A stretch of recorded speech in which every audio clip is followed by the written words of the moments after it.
할렐루야, 반갑습니다. 오늘 누가복음 두 번째 시간 48강 B 누가가 교회에 주는 교훈이라는 주제로 함께 공부하시도록 하겠습니다. 누가복음 서론 같이 한번 읽어봅니다. 누가복음 9장 51절로 19장 27절은 예수께서 갈릴리 선교를 마치신 후 예루살렘 사역을 행하시기에 앞서서 갈릴리에서 예루살렘으로 여행을 하시면서 행하신 사역에 대해 기록하고 있습니다. 이 부분은 다른 어떤 복음서에도 나타나지 않는 누가복음만의 독특한 부분이기 때문에 이 부분을 통해서 예수 그리스도의 공생애의 전체적 성격을 보다 확실하게 파악할 수 있습니다. 그래서 어떤 이들은 이 부분을 가리켜 누가의 중심 부분이라고 부르기도 합니다. 물론 예수께서는 예루살렘 여행 과정에서 여러 이적을 행하시기도 하셨지만 주로 많은 교훈을 남겨주셨습니다. 본과에서는 여러 교훈 중에서도 특히 그 당시 철저하게 소외되었던 종족인 사마리아인에 대한 관심과 기도에 대한 강조, 그리고 재물의 적절한 사용에 대한 교훈을 중심으로 탐색해 보기로 합니다. 생각을 여는 질문, 첫 번째 질문도 같이 읽어봅니다. 우리는 어떤 사람이나 사물을 대할 때 이미 과거에 형성된 선입관이나 고정관념에 사로잡힌 나머지 대립과 갈등을 넘어서 창조적인 미래를 도출할 수 있는 가능성을 스스로 묵지는 않습니까? 선입관이 문제입니다. 고정관념, 예수님 당시에도 사마리아 사람에 대한 고정관념, 선입관 때문에 유대 사람과 원수가 되어 서로 반목하고 질시하고 대립하고 갈등하는 그런 모습은 참 선입관과 고정관념이 얼마나 그러한 부작용이 있는지를 우리는 잘 알 수가 있습니다. 두 번째도 같이 한번 읽어보십니다. 우리는 나의 문제에만 매어 달리다가 하나님과 이웃의 도움에 감사드리는 것을 소홀히 하지는 않았습니까? 내 문제만, 자기만 위해서 사는 사람들, 이런 사람들을 소인배라고 하는 것입니다. 우리는 소인배가 되지 말고 대인배가 되기 원한다면 다른 사람에 대한 관심, 내 입장이 아니라 다른 사람의 입장을 볼 수 있는 눈과 들을 수 있는 귀와 또 느낄 수 있는 마음, 이러한 것이 우리에게 필요하다라고 생각합니다. 세 번째도 같이 읽어봅니다. 신앙생활에 익숙해져 감에 따라 미사역으로 장식된 세련된 기도를 드리게 된 것과 반비례해서 진실된 마음의 정도가 희석되고 있지는 않습니까? 성경에 보면 바리새인의 유창한 기도, 미사 여구가 얼마나 참 유창했습니까? 그러나 세리의 기도는 가슴을 치고 통곡하고 우는 기도가 전부였지만 하나님은 바리새인의 기도를 받지 않고 세리의 기도를 받아주셨다라고 하는 것은 기도에는 미사 여구도 중요하지만 진실성, 진실한 기도가 가장 우선이라고 하는 것입니다. 네 번째도 같이 읽어봅니다. 우리는 내 재산을 내가 마음대로 쓰는데 남이 무슨 상관이냐는 사고방식에서 지나친 과소비나 향락 풍조에 물들어가고 있지는 않습니까? 우리 그리스도인의 물질관을 한 번 더 묵상하시기를 바랍니다. 이제 용어의 해설입니다. 소유라고 하는 단어가 있는데 누가복음 12장 15절입니다. 히라보 헬라어로는 휘파르콘타입니다. 휘파르콘타. 누가복음에서는 재물과 거의 같은 의미로 사용되고 있다는 것입니다.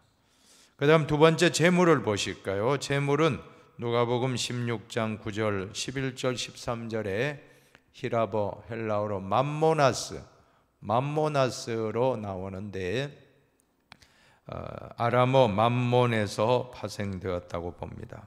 그 본래의 뜻은 신뢰하는 것을 의미하고 있습니다. 신뢰하는 것. 여기에서 맘모니즘이란 말이 나왔는데 그 의미는 돈이나 재산을 최고의 가치로 의미를 부여하는 행위를 뜻하며 황금 만능주의라고 볼 수 있습니다. 돈이 최고다, 돈이면 다 된다라고 하는 사상, 이것이 황금 만능 사상입니다. 자, 그런데 문제는 세상의 가치관이 황금 만능주의인데 이러한 황금 만능주의 사상이 교회로까지 침투해 들어온 것이 문제였습니다. 누가복음은 철저하게 이러한 물질을 배격하고 있습니다. 황금 만능주의를 철저하게 배격하고 있습니다. 이제 시대적인 배경을 보실까요? 유대인들은 사마리아인들을 경멸하게 된 데는 깊은 역사적인 이유가 있다라고 하는 것입니다. 사마리아는 북왕국 이스라엘의 수도로서 여로보암 2세 때 전성기를 누리기도 했지만 주전 722년에서 721년 사이 아수르에 함락된 후에 정복자 아수르의 분산 정책에 의해 처절하게 희생당하고 말았던 것입니다. 이 과정에서 사마리아의 종교와 혈통에 있어서의 순수성에 치명적인 손상이 생기게 된 것입니다. 분산 정책이라는 게 어떤 거냐 하면 아수르가 북왕국 이스라엘을 멸망시킨 다음 북왕국에 있는 사람들을 아수르로 또 끌고 와서 결혼시키고 또 아수르 사람들이 북왕국에 와서 또 결혼하고 그러면서 피가 섞여 혼혈 민족이 되었는데 참 이 유대인들은 철저합니다. 혈통 사상이 너무나 철저한 사람들입니다. 그래서 지금 2000년이 과거 역사 보면 유대인들이 나라 없이 떠돌아다녔지만 그대로 민족이 없어지지 않고 건국될 수 있었던 것은 이와 같이 철저한 혈통주의를 고수했다라고 하는 것입니다. 자, 그런데 사마리아 사람들은 피가 섞였고 그래서 유대인들이 볼 때 사마리아 사람들은 사람 취급하지 않았습니다. 오히려 다른 이방인들보다도 사마리아 사람들을 더 무시하고 경멸했던 것입니다. 더욱이 페르시아가 바벨론을 정복한 후 곧 잇따른 유대인의 귀환이 이루어졌을 때 사마리아 거주민들이 사마리아에서 예루살렘 재건을 방해했습니다. 반대하고 방해하고 그때의 반감, 역사적으로 원수가 되었던 그때 힘들게 포로 생활 마치고 돌아와서 성전을 재건하고 무너진 모든 시스템을 재건할 때에 앞장서서 반대한 사람들이 북쪽 사람들, 사마리아 사람들이기 때문에 아주 감정이 좋지 않았습니다.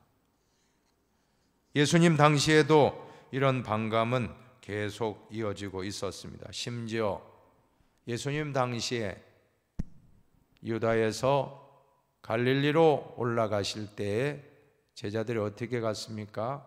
바로 사마리아를 통과하지 아니하고 우회 도로로 요단강 쪽으로 해서 돌아서 갈 만큼 감정이 나빴습니다. 자, 이런 상황에서 예수님은 사마리아 사람들을 귀히 여기시고 또 그들도 사랑해 주시고 그들을 오히려 높여주셨습니다. 선한 사마리아인의 비유라든지 10명의 나병 환자 중에서 감사하고 보답한 사람은 한 명인데 그 사람이 사마리아 사람이었다. 예수님의 이런 참 귀한 말씀은 사마리아 사람들에 대한 편견과 선입견과 또 모든 고정관념을 참 깨트리라고 하시는 주님의 뜻이 있다라고 하는 것입니다. 이제 말씀의 해석을 보실까요? 방금 말씀드린 것처럼 누가복음에는 사마리아인에 대한 참 관심이 많습니다. 첫 번째, 선한 사마리아인의 비유를 보시면 어떤 사람이 예루살렘에서 여리고로 내려가다가 강도를 만나서 거반 죽게 되었습니다. 그 사람은 유대인인데 그때 강도 만나 죽게 된 사람을 도와준 사람은 같은 동족 유대인 제사장이나 레위인이 아니었습니다. 그들은 도망갔습니다. 오히려 그들이 멸시하던 사마리아 사람이 가까이 가서 도와줬다라고 하는 것입니다. 여러분, 사마리아 사람과 제사장 레위인의 차이점이 무엇이었습니까? 바로 사마리아 사람들의 초점은 나에게 있는 게 아닙니다. 내가 저 사람 도와주다가 나도 강도 만나면 어떻게 될까? 나에게 초점이 아니고 지금 죽어가고 있는 저 강도 만난 사람에게 초점을 맞춰서 저 사람이, 강도 만난 사람이 어떻게 되지 않을까, 죽지 않을까 하는 걱정, 이것이 사마리아 사람의 관심인데, 그러나 제사장이나 레위인의 관심은 나입니다. 내가 저 사람 때문에, 저 강도 맞는 사람을 도와주다가 내가 잘못되는 것 아닌가. 이것이 차이입니다. 사마리아, 선한 사마리아 사람과 레위인과 제사장의 관점은 정반대입니다. 제사장과 레위인들은 나에게 더 피해가 오지 않은, 나의 초점이 맞췄다면, 선한 사마리아 사람은 내가 아니라 지금 죽어가는 저 강도 맞는 사람을 어떻게 하면 살릴 것인가.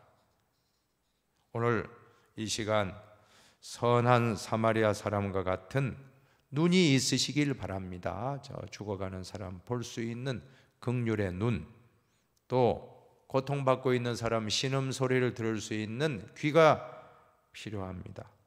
또 아픔에 고통하는 그 환자의, 강도 맞는 사람의 아픔을 공감할 수 있는 마음, 그리고 도와줄 수 있는 손과 발, 물질, 얼마나 귀합니까?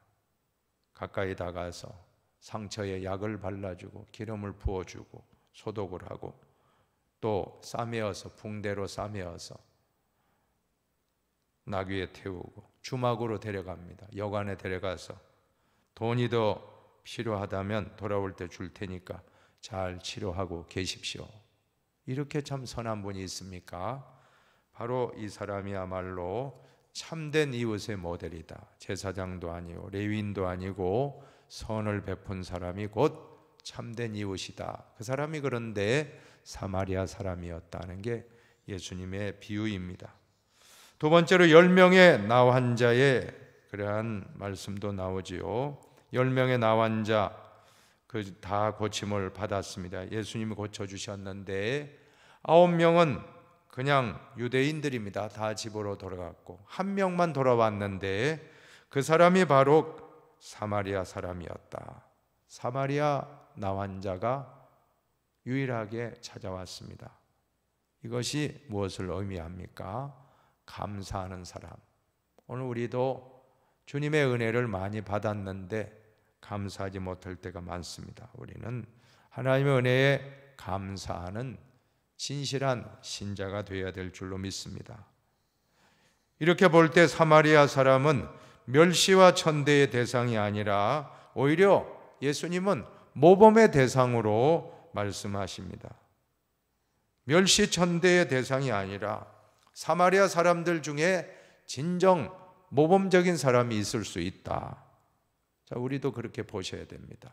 우리도 고정관념으로 사람을 평가하지 말고 우리는 있는 그대로 받아들이고 그 사람을 객관적으로 볼 수 있는 그러한 눈을 가지고 마음을 여시기를 바랍니다. 그 다음 두 번째로 기도에 관한 복음입니다. 누가복음의 별명이 바로 기도의 복음입니다. 한번 따라합시다. 기도의 복음. 기도의 복음. 그렇습니다. 여러분, 기도에 대해서 배우기 원한다면 누가복음을 열심히 읽어보시기 바랍니다. 기도의 내용이 참 많이 들어 있습니다. 특별히 첫 번째로는 예수님이 친히 기도의 본을 보여주시는데 누가복음 3장에 보시면 예수님이 세례 받으실 때에 있었던 일입니다. 그때 참 세례 받고 물에서 나오실 때에 예수님이 기도하셨는데, 그때 음성이 들려오기를 너는 내 사랑한 아들이라, 내가 너를 기뻐하노라. 자, 예수님의 영적인 체험과 소명의 이 기도가 얼마나 참 중요합니까? 여러분들도 하나님의 음성을 듣기 원하면 기도하시기 바랍니다. 또 부르심, 소명을 얻는 것도 기도입니다. 6장에 보면 12 사도의 선택 앞에서 예수님은 밤이 새도록 기도하셨다라고 했습니다. 이것이 바로 예수님의 모범입니다. 우리도 중요한 일 앞두고 기도하시기를 바랍니다. 누가복음 22장에 보면 겟세마네 동산에서 십자가를 앞에 두시고 기도하는데, 그때 기도의 특징은 이렇게 땀방울이 핏방울이 될 만큼 간절하게 기도했다라고 누가복음은 의사 누가가 기록한 복음서입니다. 그래서 이 누가는 의사의 관점으로 잘 상세하게 묘사하는데, 예수님의 그 모세혈관, 우리가 힘을 쓰고 어떤 큰 스트레스를 받고 힘든 일을 만나면 핏줄이, 모세혈관 실핏줄들이 터져서 그런 일이 있다라고 하는 것입니다. 누가는 의사의 관점에서 예수님의 땀방울이 핏방울이 되었다라고 묘사하고 있는 것입니다.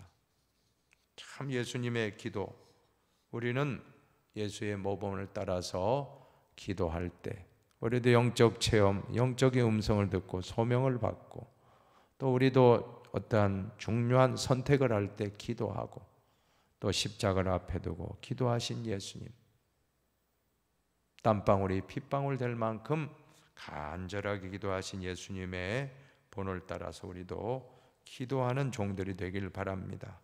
또 기도에 관한 비유도 많이 나오는데, 첫 번째, 밤중에 찾아온 친구의 비유를 보면 한밤중 저녁 때 친구가 방문했는데 빵이 없어요. 그래서 옆집에 찾아가서 다른 친구의 집에 가서 문을 두드리면서 청한 것입니다. 이 비유에서 중요한 것은 빵을 구하기 위해서 문을 두드리는 이 사람도 중요하지만, 빵 요청함을 받은 잠자던 친구가 잘 그것을 들어주었다라고 하는 것도 중요합니다. 청하는 자의 끈질김보다도 들어주는 자의 체면이 있다는 것입니다.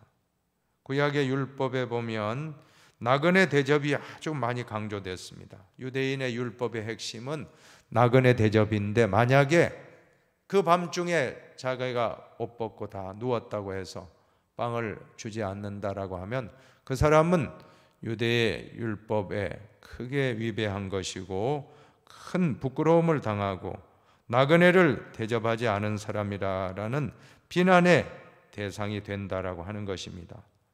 하물며 우리 하나님 아버지께서도 이렇게 참 뻔뻔스럽게 다 잠자는데 11시 넘어서 문 두드리고 빵 좀 내놔 하면 사실은 좀 뻔뻔한 이야기 아닙니까? 그러나 그럼에도 그것을 들어준 그 친구의 모습처럼 우리 아버지 하나님은 다 들어주신다는 것입니다. 우리가 간청하는 그런 자세도 포인트가 있지만, 우리 하나님은 이렇게 구할 때 다 들어주신다라고 하는, 자, 이 말씀, 하나님은 어떤 분입니까? 전지전능하신 우리의 아버지 되시는 하나님, 그분이 우리가 구할 때에 들어주신다라고 하는 것이 이 비유의 또 핵심인 것입니다. 과부와 재판관의 비유도 비슷한 비유인데, 한 맺힌 과부가 있었습니다. 억울하니 불의한 재판장에 가서 제발 좀 도와달라고 하는데, 하도 쫄라대니까 이 재판관이 불의한 사람이지만 너무 괴로워서 그 간청을 들어주게 되었다라고 하는 것입니다. 여기에서도 마찬가지입니다. 기도자의 집요함, 이 끈질김, 이것이 주제일 수도 있지만 그 반대편에서 하나님은 우리의 기도를 들어주시는 분이다. 반드시 들어주신다. 성경에 보면 하물며 하늘에 계신 너희 아버지께서 구하는 자에게 좋은 것으로 주시지 않겠느냐.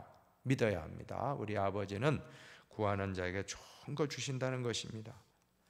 또 바리새인의 기도와 세리의 기도를 보시면 너무나도 대조적인 기도입니다. 바리새인은 자기의 의를 강조합니다. 그 말씀 가운데 보면 주어가 바로 나입니다. 나는 저 세리와 같이 않나이다. 감사합니다. 나는 일주일에 금식했습니다. 2번 금식했습니다. 나는 11조 생활 철저하게 했습니다. 나는 구제했습니다. 나는 이렇게 살았습니다. 그런데 반면에 세리는 감히 하늘을 우러러보지 못하고 고개를 숙이고 가슴을 치면서 나는 죄인입니다. 엉엉엉 울기만 했는데 하나님은 누구의 기도를 들어주셨습니까? 바리새인의 기도가 아니라 세리의 기도를 기쁘게 받아주신 것입니다. 왜 그렇습니까? 오늘 우리는 기도자의 모습, 기도는 절대로 교만하면 안 됩니다. 왜 그럴까요? 기도는 내 죄를 발견하는 현미경과 같기 때문에 기도할수록 내 죄가 크게 보이는데 어떻게 하나님 아버지께 고개를 들 수 있습니까? 나는 죄인입니다. 나는 부족합니다. 겸손한 자세, 세리의 진실한 모습이 바리새인의 유창한 기도보다 훨씬 하나님이 기뻐하셨다라고 하는 것입니다. 다음 세 번째로는 재물에 관한 교훈입니다. 첫 번째로 어리석은 부자의 비유인데 이 비유는 누가복음에만 나오는 비유들입니다. 재물에 관한 비유 잘 묵상하시기 바랍니다. 어리석은 부자의 비유를 왜 말씀하십니까? 이것은 바로 참 우리 인간의 모습. 인간은 참 물질에 약합니다. 가정에도 돈 많은 그런 부자 집안을 보면 반드시 100% 유산 문제로 형제들 간에 자녀들 간에 싸움이 일어나고 법적으로 소송하고 그런 경우 얼마나 많이 봅니까? 우리는 이 재물에 대한 바른 관념을 가져야 할 줄로 믿습니다. 재물은 소유와 축적을 위한 것이 아니라 분배와 나눔을 위한 것이라는 것을 누가복음은 강조하고 있습니다. 여러분, 부자의 독백을 보십시오. 부자가 어떻게 말하는지 12장 17절로 19절에 보면 계속해서 내가, 내라는 말이 6번 나와요. 내가, 내. 어리석은 부자에게 너와 우리에 대한 관심은 없고 오직 내가, 내 하는 이것이 문제였던 것입니다. 부자가 왜 잘못되었습니까? 너는 없고 우리는 없고 오직 나만을 위해서 재물을 축적하겠다. 그러나 그가 많은 재물을 쌓았지만 창고까지 짓고 많이 쌓아놓았지. 뭐라고 합니까? 어리석은 자요. 하나님 말씀입니다. 오늘 밤 내 영혼을 도로 찾으리니 그러면 내 준비한 것이 누구의 것이 되겠느냐? 죽고 나면 아무 소용없다는 것입니다. 빈손 들고 왔다가 빈손 들고 가는 것이 우리 인생입니다. 여러분, 쌓아놓지 마십시오. 물질은 분뇨와 같다고 했습니다. 돈은 분뇨와 같습니다. 한 곳에 모아놓으면 냄새나고 더럽습니다. 그러나 자꾸 흩어놓고 뿌리면 거름이 돼요.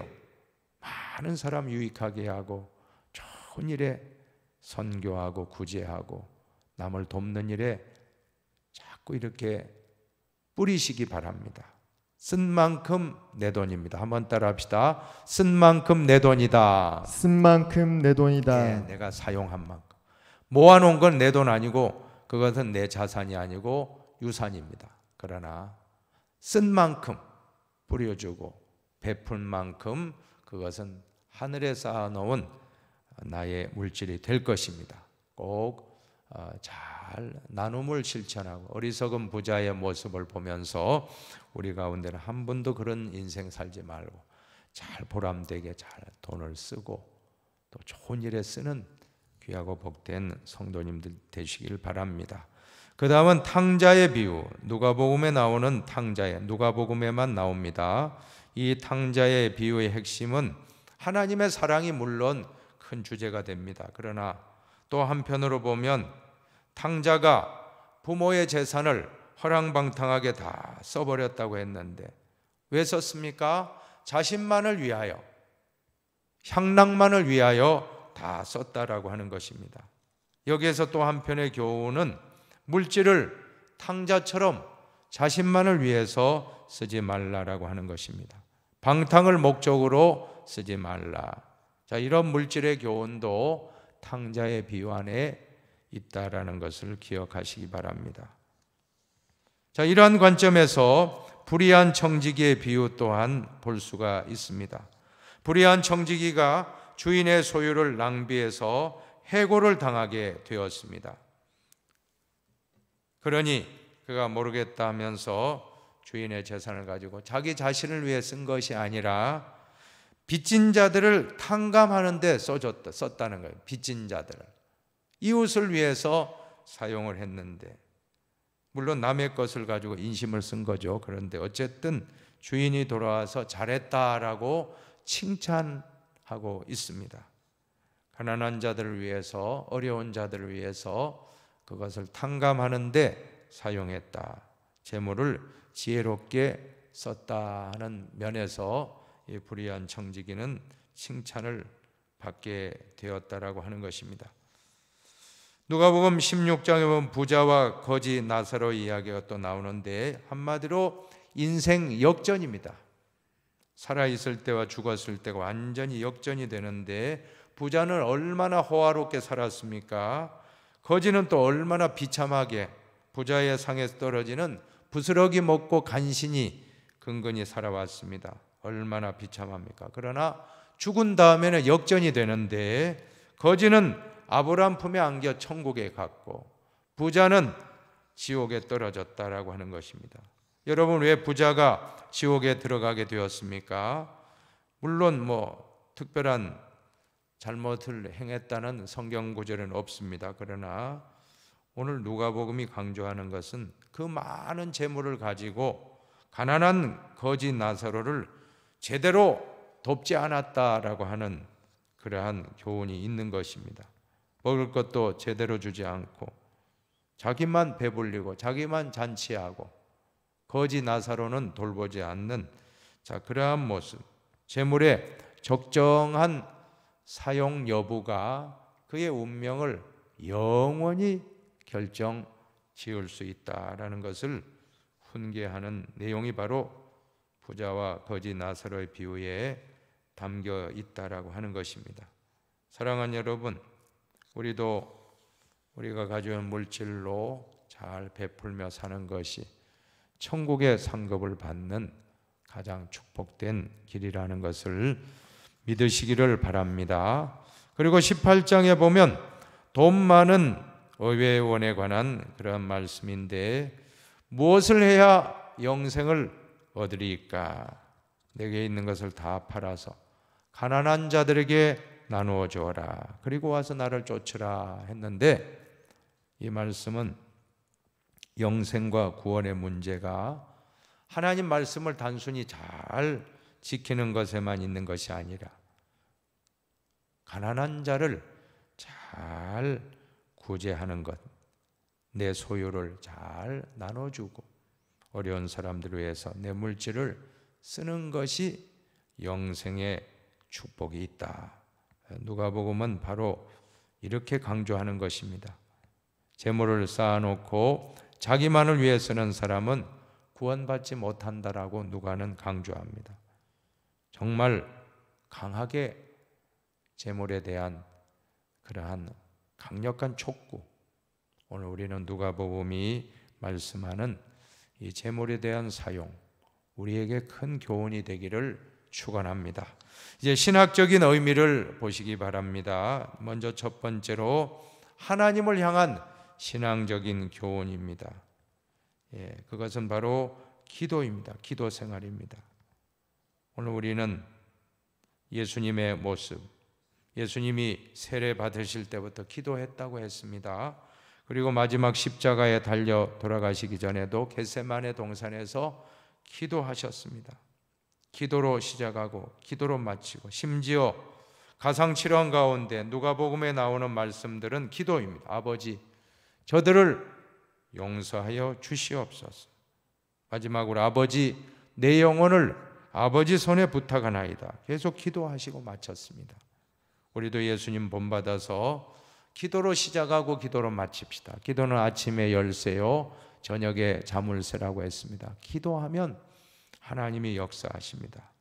누가가 기도를 강조하는 것은 기도가 성령을 받게 되는 수단이요, 기도가 사람의 모습을 변화시키는 수단이며, 기도가 시험을 이기는 힘이 된다라고 하는 것입니다. 그래서 누가복음에 보면 성령을 주시지 않겠느냐, 마태복음 7장에는 좋은 것으로, 하물며 너희 아버지께서 구하는 자에게 좋은 것으로 주시지 않겠느냐. 그러나 누가복음 11장에는 구하는 자에게 성령으로 주시지 않겠느냐. 성령. 마태복음에는 좋은 것, 누가복음에는 성령. 기도하면 성령을 받는다. 그대로 사도행전, 누가복음을 기록했던 누가가 사도행전을 기록합니다. 데오빌로라고 하는 사람에게 썼는데, 사도행전은 후편입니다. 전편이 누가복음이고 사도행전은 후편인데, 그 후편의 첫 시작 부분에 120여 명의 성도님들이 오순절에 기도하다가 성령을 받습니다. 누가복음에 강조한 성령의 모습과 바로 사도행전의 성령의 모습이 일치한다라고 하는 것입니다. 우리는 과거에 보면 기도는 만사를 변화시킨다, 기도원에 큰 플래카드 걸어놓고 기도했는데, 정확하게 말하면 만사가 아니고 기도는 사람을 변화시킵니다. 한번 따라합시다. 기도는 사람을 변화시킵니다. 사람을 변화시킵니다. 기도하는 사람을 변화시켜서, 나변 다변 아닙니까? 기도하면 내가 변화됨으로 어떤 환경과 어떤 시련도 이겨낼 수 있는 힘을 받게 되는 것입니다. 이것이 바로 기도의 기적입니다. 또 예수님께서 중요한 일이 있을 때마다 기도했음을 말함으로써 독자들로 하여금 중요한 일을 당할 때마다 예수님처럼 기도하기를 가르치려고 누가가 이렇게 예수님의 친히 기도하신 모습을 상세하게 기록하신 것입니다. 어느 정도로 기도했다고 했죠? 땀방울이 핏방울 될 만큼 참 간절하게 기도. 그래서 그런 말이 나왔습니다. 기도는 내용보다 자세라고 하는 것입니다. 내용이 문제가 아니에요. 아까 보세요. 바리새인의 기도 얼마나 멋있었습니까? 그러나 그게 문제가 아니고 가슴을 치며 통곡한 세리의 기도를 더 하나님은 기쁘게 받으십니다. 땀방울이 핏방울 될 만큼 간절한 기도, 하나님이 더 기쁘게 받으십니다. 우리도 예수님을 본받고 세례를 본받아서 간절하게 기도하시기를 바랍니다. 이제 두 번째로 이웃을 향한 사회 경제적인 교훈입니다. 같이 한번 읽어봅니다.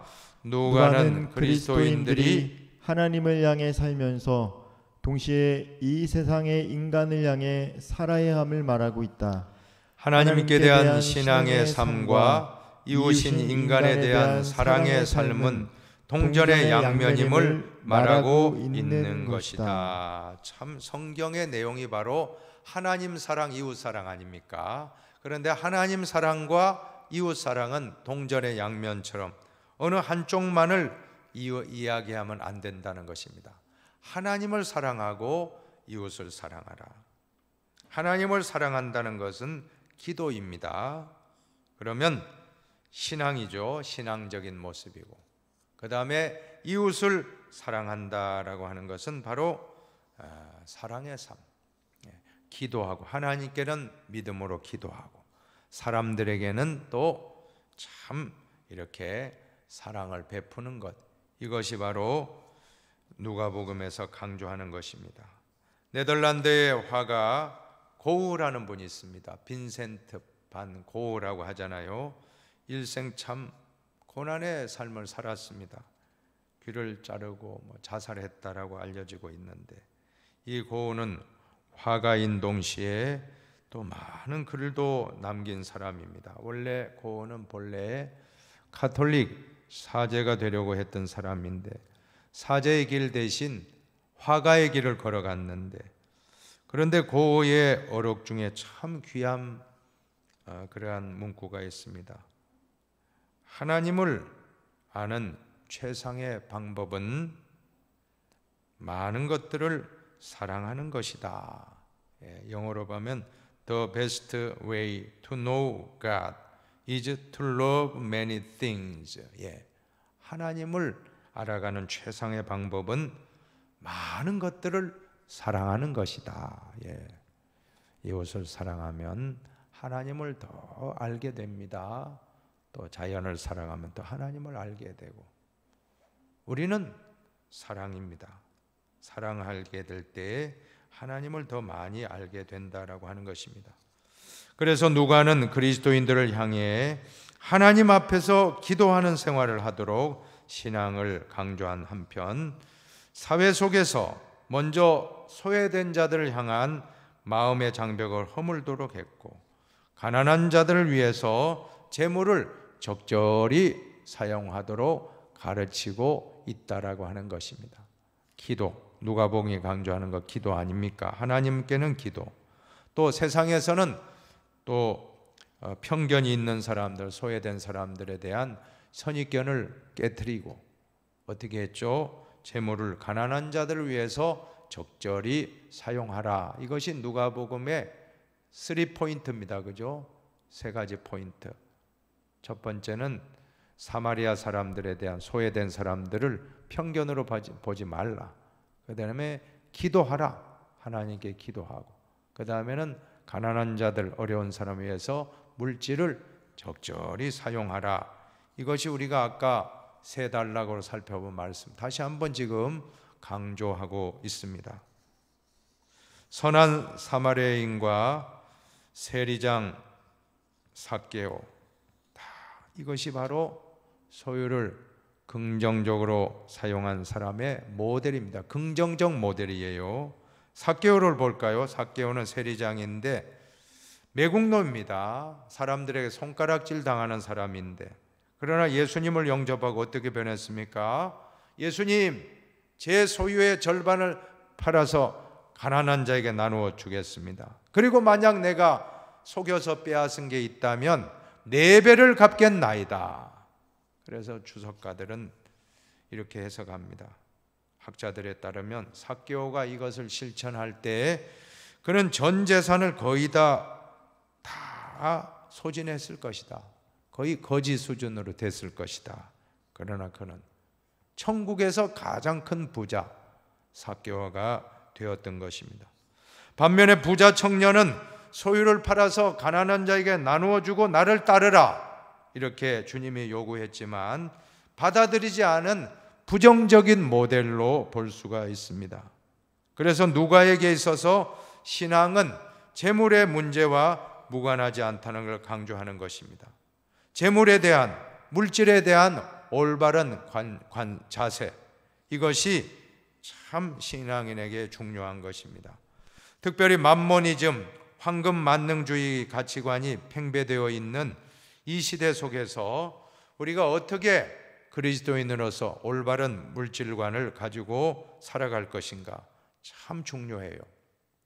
그런 점에서 우리 신앙의 선배, 감리교를 창시했던 요한 웨슬리 목사님의 참 물질관은 우리가 잘 참조할 필요가 있습니다. 3가지입니다. 첫째는 할 수 있는 대로 열심히 벌어라. 둘째는 할 수 있는 대로 저축하라. 셋째는 할 수 있는 대로 나눠주라.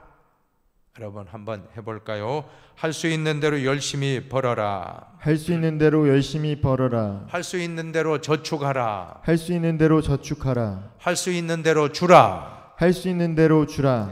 기독교 사상은 단순한 청빈 사상이 아닙니다. 물론 목회자들이야 청빈하게 살아야 되겠지만 여러분들은 돈을 많이 버십시오. 열심히 사업하고 열심히 직장생활해서 돈을 많이 벌고 저축도 많이 해서 어떻게 하라고요? 쌓아놓지 말고 좋은 일에 잘 쓰라는 것입니다. 성경에 말씀합니다. 주라 그리하면 너에게 줄 것이니. 같이 한번 읽어봅시다.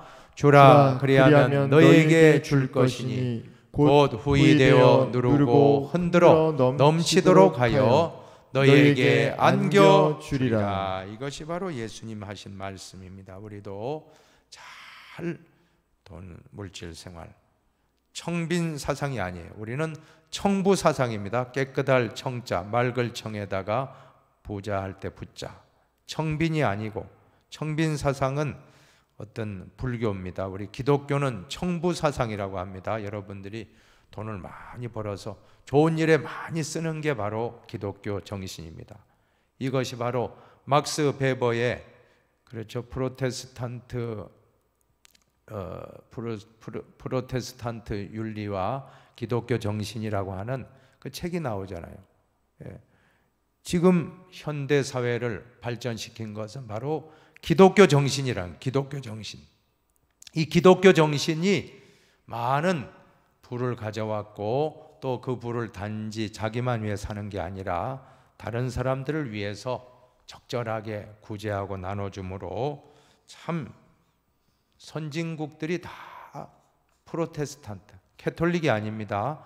프로테스탄트를 믿는 사람들이, 개신교를 믿는 사람들이 훨씬 더 잘 살고, 캐톨릭보다 그렇습니다. 또 다른 종교가 없는 사람들보다 기독교 신앙을 가진 사람들이 더 잘 살고, 캐톨릭보다는 개신교에 있는 사람들이 16세기 종교개혁 이후로 17세기, 18세기 산업혁명 다 개신교 국가, 영국 또 미국 다 개신교고, 우리 대한민국 우리도 교회를 받아들이고 신앙을 가지면서 이 짧은 100몇십 년에 우리가 폐허해서 선진국으로 우리가 도약하게 된 것은 바로 신앙의 힘이라는 것을 믿으시기를 바랍니다. 잘 여러분들 물질관을 잘 정립하시기를 바라겠습니다. 이제 성찰과 나눔을 같이 읽겠습니다. 첫 번째가 같이 읽습니다. 유대인들은 사마리아인들을 몹시도 증오하여 사마리아인들을 멸망시키겠다는 식의 폭력적 발상을 서슴지 않았다. 여기에는 선입관과 고정관념이 가져오는 무서운 파괴력이 있다. 그릇된 선입관과 고정관념은 그 대상과의 관계만을 파괴시킬 뿐만 아니라 자기 자신의 정신세계마저도 이처럼 황폐화시키고 마는 것이다. 그러므로 우리는 대립과 증오의 벽을 넘어 사마리아인까지도 포용하신 예수 그리스도를 본받아 화평케 하는 자가 되어야 한다. 어떤 학자는 예수님의 삶을 가리켜서 경계선 허물기의 삶을 살았다라고 주장합니다. 맞는 말이라고 저는 믿습니다. 예수님은 언제나 경계선을 허무셨습니다. 유대인과 그 사마리아 사람들 경계가 얼마나 참 선이 강했습니까? 그러나 예수님은 사마리아에 가서 사마리아 여인을 구원해 주십니다. 우물가에 있는 사마리아 여인. 예수님은 갈릴리 갈 때 우회하지 아니하고 사마리아를 통과하여 가셨습니다. 이것이 바로 예수님의 정신입니다. 우리도 어떤 누구와도 선을 긋지 말고 다 만나고 구원하고 복음을 전하는 그러한 예수의 사랑이 넘치는 그리스도인이 다 되시기를 바랍니다. 진정한 화평케 하는 자, 피스메이커가 되시기를 바랍니다. 자, 두 번째도 같이 읽습니다. 10명의 나병 환자가 예수님에게 고침 받았지만 자신의 병을 고쳐주신 것에 감사를 표한 사람은 단 한 사람밖에 없었다. 우리는 자신에게 배은망덕한 사람은 끝까지 기억하고 있으면서도 자신이 감사를 드려야 할 대상은 쉽게 있는 기형적 기억력을 가지고 있는 수가 많다. 일상생활에서 순간마다 하나님과 이웃에게 감사하는 마음이 절실히 요구되는 오늘이다. 여러분, 기형적 기억력 참 아주 참 표현이 아주 재밌습니다. 기억력이 기형적으로만 돼 있다. 자기가 받은 상처는 절대 잊지 않습니다. 기억합니다. 그런데 참 내가 은혜 받은 거는 금방 잊어버리는 모습. 우리 참 어머니들 입덧할 때 남편이 섭섭하게 한 건 절대 안 잊어버린다고 하잖아요. 그래서 평생 가요. 평생. 우리 남편들 조심해야 됩니다. 그럴 때 뭐 먹고 싶다면 밤중에라도 뛰어가서 사와야 돼요. 안 그러면 평생 갑니다. 평생. 우리 인간이 그렇다는 것입니다. 그러나 내게 잘해준 거는 언제 잘해줬나 다 잊어버려요. 이게 우리 인간의 모습입니다. 그래서 상처는 돌에 새기고, 한번 따라 합시다. 상처는 돌에 새기고, 상처는 돌에 새기고, 은혜는 물에 새긴다. 은혜는 물에 새긴다. 네, 이것이 기형적 기억력, 우리 인간의 죄성입니다. 우리는 그렇게 하지 말고 항상 감사하는 마음을 끝까지 가지고, 또 나에게 상처가 있다면 빨리 잊어버리고, 나에게 은혜 베풀어 준 것은 오늘 사마리아 나환자같이 달려와서 예수님께 감사합니다. 감사합니다. 부모님에게도 감사, 스승에게도 감사, 또 여러분들 신앙의 선배들에게도 감사, 친구들에게도 감사, 감사가 넘치시기를 바랍니다. 세 번째도 같이 읽어봅니다. 기도는 제 아무리 그 형식이 잘 갖추어지고 수려한 표현력과 유창함이 있다 해도 정작 세리의 기도와 같은 진실성이 없다면 알맹이가 없는 껍데기에 불과할 것이다. 겸손과 통회하는 마음만이 기도를 의미 있게 한다. 기도는 겸손입니다. 기도하면 할수록 나는 죄가 크게 보이기 때문에, 자기 죄를 발견하는 현미경이 기도이기 때문에 우리는 교만할 수가 없고 언제나 겸손한 마음으로 엎드릴 수밖에 없습니다. 기도자는 말이 없습니다. 기도자는 겸손합니다. 기도자는 내가 죄인이다, 늘 부족함을 고백하는 분입니다. 우리가 절대 바리새인이 되지 말고 조심해서 기도의 교만은 하나님이 가장 미워하십니다. 자, 네 번째 같이 읽고 마칩시다. 앞에 여러 비유에서 살펴보았듯이 부에는 개인적 차원이 있는 한편 사회적 차원도 함께 있는 것이다. 왜냐하면 우리 인간은 하나님, 인간 사회, 자연 세계와 더불어 살아가야 할 존재이기 때문이다. 그러므로 우리는 하나님께서 우리에게 주신 불을 하나님과 이웃, 더 나아가서 자연 환경을 위해 사용해야 할 것이다. 바로 이렇게 하는 것이 또한 자신을 위하는 길이기도 하다. 성경에서 강조하는 것은 우리 인간들에게는 세 가지 관계가 잘 되어야 한다는 것입니다. 제일 먼저는 하나님과의 관계가 다 회복되고, 그 다음에 두 번째는 이웃과의 관계가 다 회복되고, 세 번째는 자연 만물과의 관계도 회복되는 것이 복음입니다. 이것이 바로 복음입니다. 이 세 가지 중에 하나도 어그러지면 안 됩니다. 하나님과의 관계도 우리가 회복되고, 사람과의 관계도 화목하고, 그리고 자연 만물과의 관계도 정말 자연을 보호하고 아끼고, 환경 파괴하지 말고, 동물도 사랑하고, 또 여러 식물도 사랑하고 아끼고, 그럴 때 우리가 사는 것입니다. 그럴 때 우리가 행복한 이 땅에서 삶을 살 수 있다. 이것이 온전한 샬롬이라고 하는 것입니다. 오늘 이러한 것이 누가가 우리 교회에 주는 교훈이다 하는 걸 믿고 우리 마음에 잘 누가복음을 잘 묵상하여 여러분의 신앙에 큰 유익이 있기를 축원합니다. 이제 다음 시간에 과제물입니다. 이번 주 중에 본문 누가복음 9장부터 교재 49가 죄 없이 이렇게 누가복음 19장부터 24장을 잘 읽어오시고, 교재 49가 죄 없이 십자가에 달리신 예수 미리 잘 교재도 읽어오시고, 누가복음 이제 다음 시간까지 하면 마치고 요한복음으로 또 넘어가고자 합니다. 여러분들 한 주간에도 승리하시고 언제나 주님과 동행하시기를 축원합니다. 한번 기도하고 마치겠습니다. 하나님 아버지, 감사합니다. 오늘 우리에게 누가복음을 통해 가르쳐 주신 말씀 가슴에 새기고 언제나 예수님의 사랑으로 소외된 사람 편견으로 선입견으로 바라보지 말고 예수의 사랑으로 바라보게 해주시옵고, 또 하나님께 겸손하게 기도하고 간절한 자세로 기도하게 해주시오며, 우리 모두 주님 말씀 순종하여 내게 있는 재물, 물질, 선한 사업에 잘 사용하여 하늘의 보화를 쌓아두는 가장 지혜로운 부자가 되게 하여 주옵소서. 감사하며 축복하며 예수님의 이름으로 기도하옵나이다. 아멘.